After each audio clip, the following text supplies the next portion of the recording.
Hi class 5. Today I'm going to start with this chapter.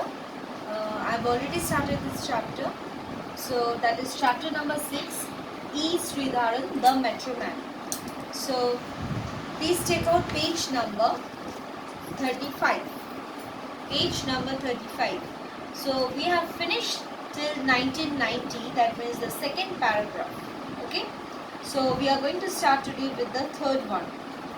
So what we have done up to this, a little bit I'm going to discuss about the previous paragraph. That is, we have discussed that E. Sridharan, the Metro Man, he started his first job or assignment in the Southern Railways as a probationary assistant engineer, and then he was given work also.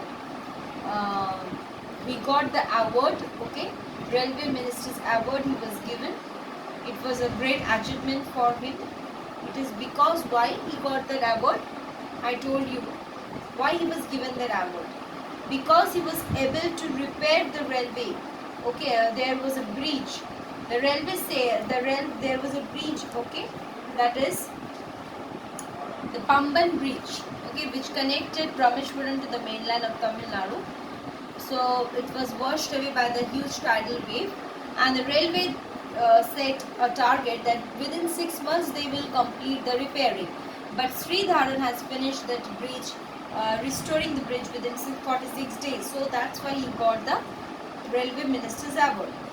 Okay, and then 1970 he became as the Deputy Chief Engineer. He was also put in charge of the Kolkata Metro project. So he was also distinguished, having a career. He has a distinguished career. He retired from the Indian Railways. He has already retired from the Indian Railways in the 1990s.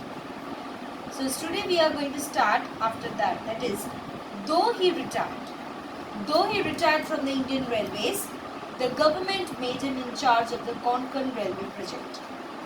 So he retired from the Indian Railways. The government made him in charge of Konkan Railway project. So even after his retirement, he was given the duty to look after the Konkan Railway project. In that project, that means Konkan Railway project, there was 93 tunnels, which was over a length of 82 km and involved tunneling through soft soil. So how many tunnels was there? 92 tunnels was there, okay, over a length of 82 km. Okay, so the length of the tunnels was 82. So the project had a length of the project had 93 tunnels over a length of 82 km, and that tunneling was done through the soft soil. The total project covered 760 km. So the total project actually required how many? What was the length of the total project? It was 760 km and had over 150 bridges. So how many bridges was there? 150 bridges. He completed the project in record time. Okay. So means no one has done such a record before him. In recognition of his outstanding abilities, outstanding means he was having some extraordinary capability to complete any type of work. Okay, that's why he is told that outstanding abilities. In recognition of his outstanding abilities means when people, the railway department, when they recognized his abilities, he was made the managing director of the DMRC in 1997. Okay, so he was made the managing director of the DMRC in 1997, and this project was extraordinarily complex. Extraordinarily, what is the meaning? The extraordinary, the meaning is remarkably, and on the meaning of tunnel I have written on the board, that is an underground narrow passage. Okay, so a narrow passage which is dug under the ground. Okay, and extraordinarily means remarkably. So remarkably, the project was remarkably very complex because metro lines had to be laid in the extremely busy areas. So when it comes to busy areas, it is very difficult for construction of metro lines. So metro lines which were to be laid in the extremely busy areas of Delhi. The tough and challenging task graded him to achieve excellence in every area of project execution. So as the task was very tough and challenging for him, and that task, where the challenging task only made him to show his excellence in that area of the project. Execute means to carry out any work, means to do it in hand. When you are doing any work in hand, okay, that is called execution. So be it designing, whether it be designing of the metro line, or the planning or overcoming hurdles or motivating his team, he led every front, means in every part he became the leader and he used to lead the team members. Sridharan's vision was clear from the outset. He had three main objectives.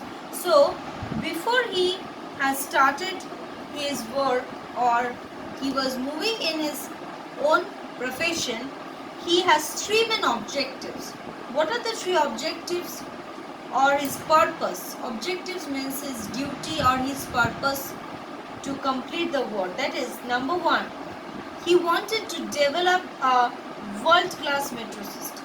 So the first target was to develop a world-class. That means the whole world, the standard will be maintained as a in a world level.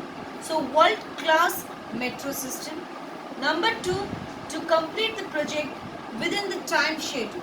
So the second target was that whatever may be the work, he has to finish it within the time. Okay, that is called the time schedule. Number three, to cause minimum inconvenience to public. That means inconvenience means that is there are many hurdles or many problems which will arise when the people will use this transportation of metro. So that type of that is called inconvenience. Whatever the problems will arise. So to cause minimum inconvenience means he tried his best so that there will be less complaint from the people or the public side. Okay. So to plan his project, he visited. So for his planning of this project, he visited to Germany, Japan, France and some other countries and studied their metro system. So before he started everything in India, he went to the foreign countries like Germany, Japan, France and some other countries so that he can understand their metro system and he will use those techniques, okay, in his own country. So first he went through all these countries and he found out what were the techniques or system used. Then he studied the metro systems. He adapted and renovated the technology. Now he adapted some of the features from them and also he used his own ideas, his own innovative ideas also he used and renovated the technology to suit the complex Indian conditions. Because that in every situation means all the country the same situation is not there. The climatic barriers are there. The landforms, there are also the difficulties in maybe the terrain or the land pattern is not the same. So he also have to adjust according to our Indian climate or the Indian landforms. So that's why it is told that complex Indian conditions. Indian conditions are very complex. So he tried his best to whatever the possibility to suit with that condition. He renovated the technology and he used that. He was able to achieve all the three goals he had set out for himself. So these goals was his personal goals which he has set so that he can become successful in his work. Okay. So students, whatever I have taught you today from this, though he retired for himself, that is the the end of this page number 35. Please go through it properly. If you have any problem, you may ask me, and in the following class I am going to finish the rest of the part of this text. Thank you, students.